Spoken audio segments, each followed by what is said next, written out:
Hi, my name is Rachel. I'm with Living with Cushing's Disease, an online blog about how I have coped and survived Cushing's disease, a um, fairly rare, mostly misdiagnosed endocrine disorder that affects the production of the stress hormone cortisol, which in all of us is important for survival, but in some of us, when we have too much of it, um, most commonly caused by a tumor on the pituitary gland, um, it can kill us. Um, so after I got my diagnosis in September 2008, I created the blog Living with Cushing's Disease on WordPress.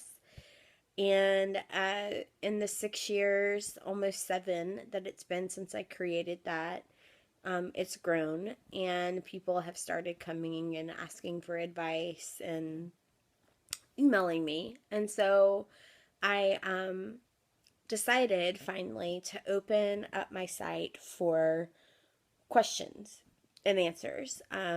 Since I am a veteran of Cushing's disease, and many people out there are still trying to either get a diagnosis or get a referral to a surgeon, or just trying to cope with the mental, emotional, physical, and social aspects of this disease.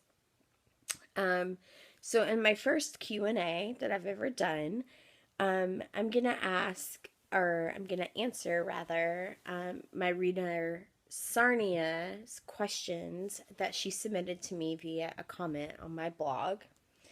And she asked me, the first question she asked me was, how is your life affected by transsphenoidal surgery?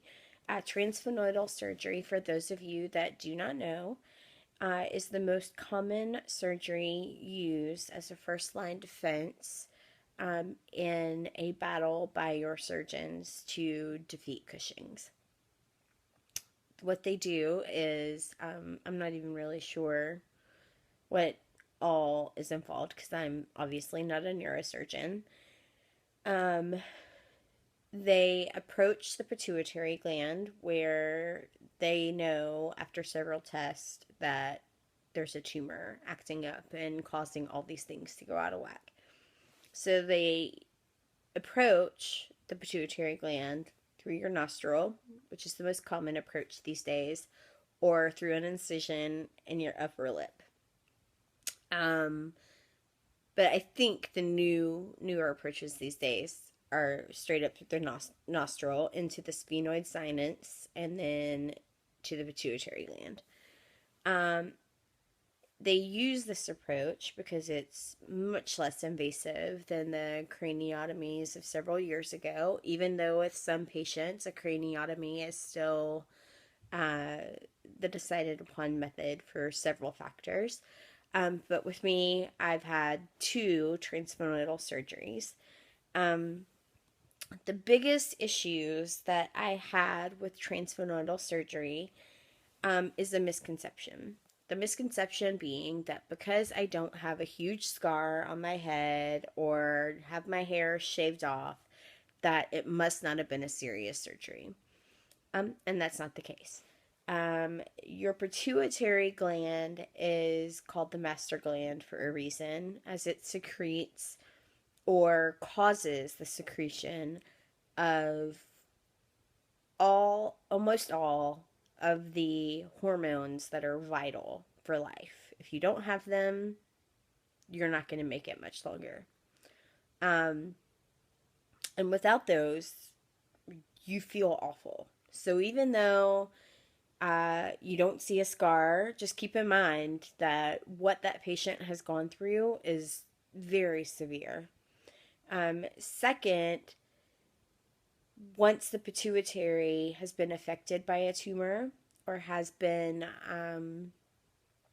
you know, cut into, they've had to look into it and kind of do like a search and discovery to see if there are any tumor cells within the pituitary gland, usually something that's done on a second surgery if a more conservative approach does not work the first time.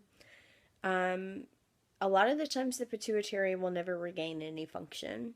Most surgeons try to leave some of the pituitary gland in the hope that it will start working again. But in my case, which is the one that I can speak for, um, I'm 3 years out, and what's left of my pituitary gland doesn't work. So I'm on 6 replacement hormones. I am on estrogen, thyroid, progesterone, growth hormone. Uh, did I say thyroid? Yeah, I said thyroid. Uh, Hydrocortisone. Duh. Kind of need that one to live. Um, Also, just FYI, yes, it's steroid. Yes, it's the big bad steroid that would make most people gain weight and, become bodybuilders and all that. But you actually need steroid to survive.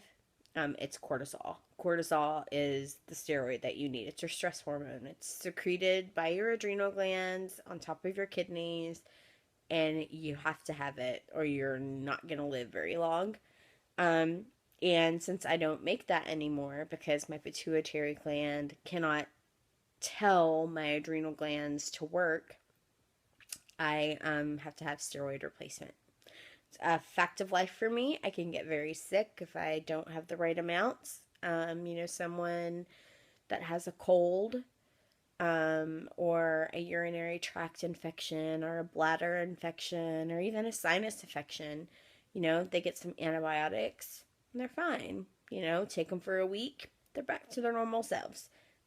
Not me and my fellow cushies. Many times that can lead to what's called an adrenal crisis. Very serious, very life threatening. I've had 4 of those during my journey with Cushing. So the steroid is not something to mess around with. So don't want to be flippant about that. Steroid is pretty much my life's bread at this point. So there's that. And then Sarnia also wanted to know, or wanted others to know in this Q&A, that the physical shape of a Cushing's patient is different. Um, a lot of us don't regain our shapes that we had prior to the surgery. A lot of it is dependent upon, the body makeup prior to having Cushing's, the activity level, lifestyles, diet of the patient prior to and after recovery. Those are big factors. And also just the amount of damage that the cortisol overproduction was allowed to do to the tissues and organs of the body. What others may not know either is that cortisol, like high amounts of cortisol, can cause insulin resistance. Insulin being the hormone that is secreted by the pancreas. Most everybody knows what insulin is. That it's also necessary. But in Cushing's patients, the overproduction of cortisol leads to insulin resistance, which then leads to a lot of stored fat in the abdomen, which is called visceral fat or truncal obesity, because it's obesity of the trunk. That's why the classic cushy shape is a rounder face, skinny arms, skinny legs, and a bigger stomach. Mine, which is the one that I can speak to, as I can't speak for everyone else, mine has, most of it has gone away, but not all of it. The stretch marks that I suffered from are much lighter. They're white now instead of the ugly, angry purple. So, I can hide them easily, or much easier than I could when I was full-blown Cushing's. I have a lot of my strength back, but I don't have all of it. So there are chronic factors to take into consideration even after you've received your cure. And I say that, quote unquote, because there really is no cure for Cushing's disease. There's only remission. That's the best we can hope for. That's what medical science has got for us right now. And that's what most of us gladly take. Like, okay, fine. I may not have a cure, but I'm in remission. I can live out the rest of my years, hopefully, fingers crossed, toes crossed, eyes crossed, and not ever have to deal with Cushing's again. Or it might be remission for 1 month, 2 years, 10 years, 20 years, 30 years, whatever it is, we'll take it. Because anything that we can get is better than Cushing's. I do believe that that is a very common belief within the community. I won't say it's everybody's belief, but most everyone I talk to does believe that. The other things that are different, concentration levels, and memory span, those are also affected.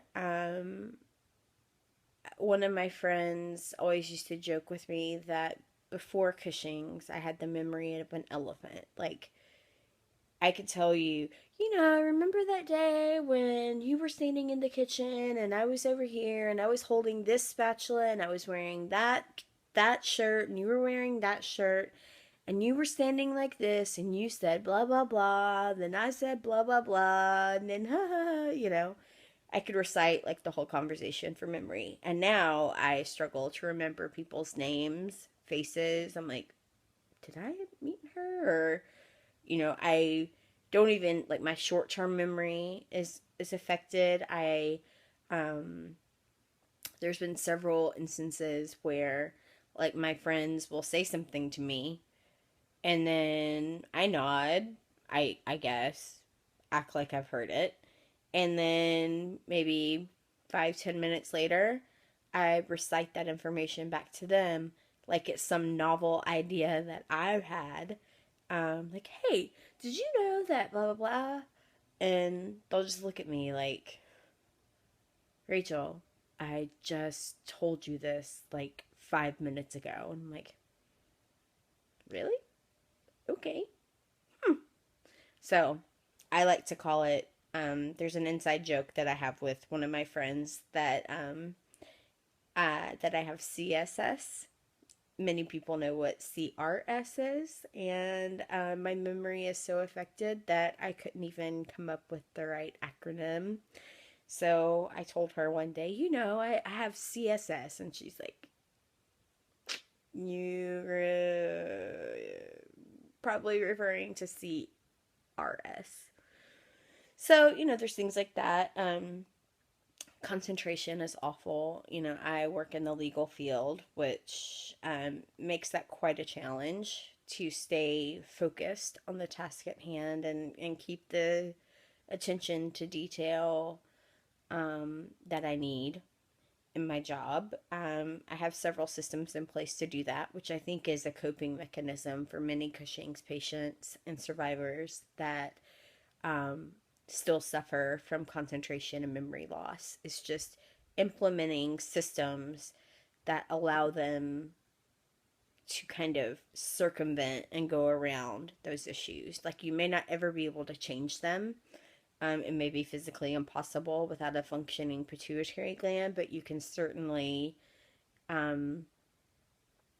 detour around them by implementing different things. Like, I have a tickler file, and then I have my Outlook calendar, and I have a wall calendar, and I have like deadlines, and then I have my personal calendar, and I have email reminders and text reminders and alarms going off. It's crazy, but it keeps me up to date on where I'm supposed to be.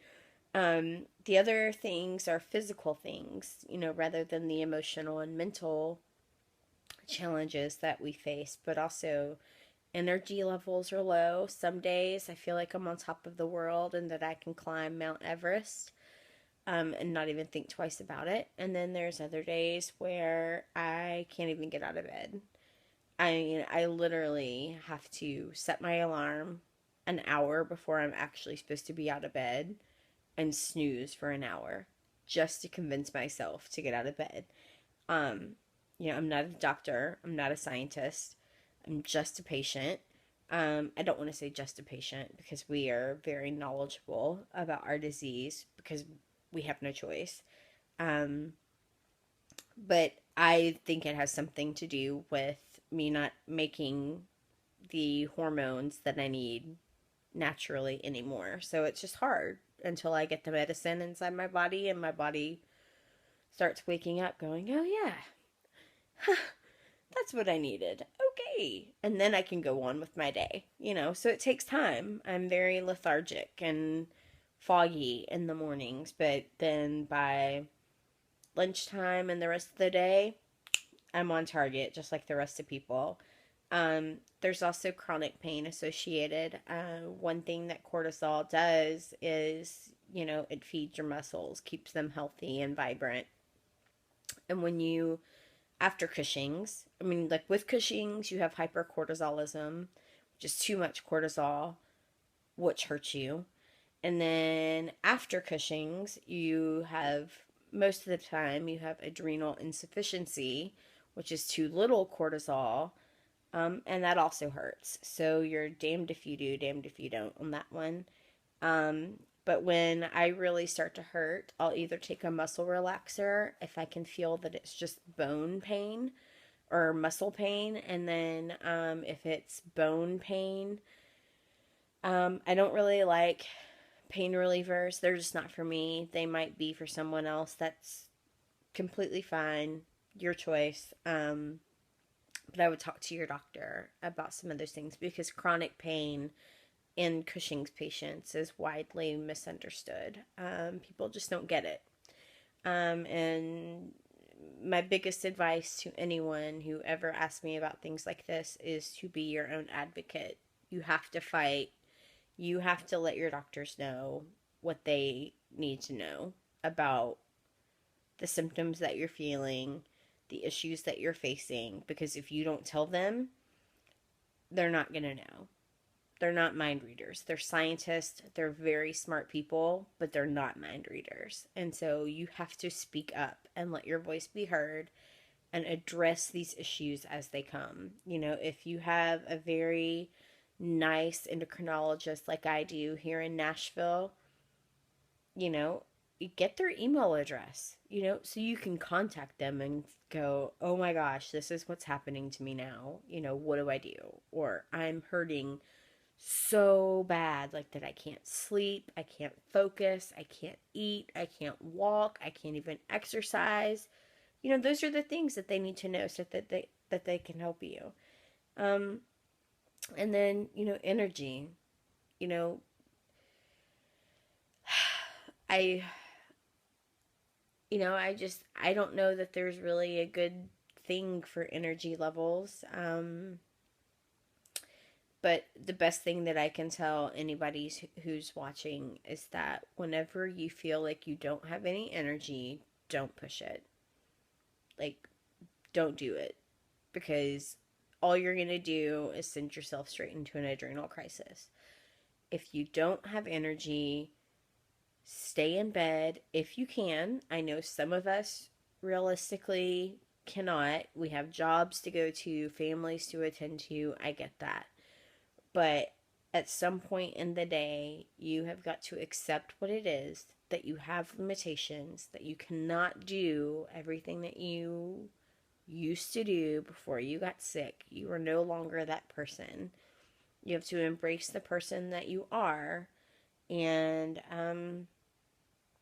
go from there. You have to live within those limitations in order to protect yourself, from worse consequences. So, when your energy levels are low, relax, take a hot bath, curl up and read a book, do some yoga, like stretching exercises, Epsom salt baths, massages, do all these things that just, spend some time with yourself. And so then maybe when you're feeling better, your energy levels might be better. You might even need a hydrocortisone adjustment or another hormone adjustment to get those energy levels back up. Some of us require replacement of growth hormone. Some of us require replacement of testosterone and DHEA, which is like, I think it's widely known as the feel good hormone. So if those are the kind of issues that plague you, then maybe you need to get your DHEA levels tested and see if that's the culprit, because it may be the culprit. I mean, mine was. I'm on DHEA replacement. So those are just some things. And Sarnia, if you're watching this, I hope that this helped you a little bit. If you have any more questions, anybody out there that reads my blog, then please ask. And I look forward to answering more video Q&As for you. Thank you for watching. Bye.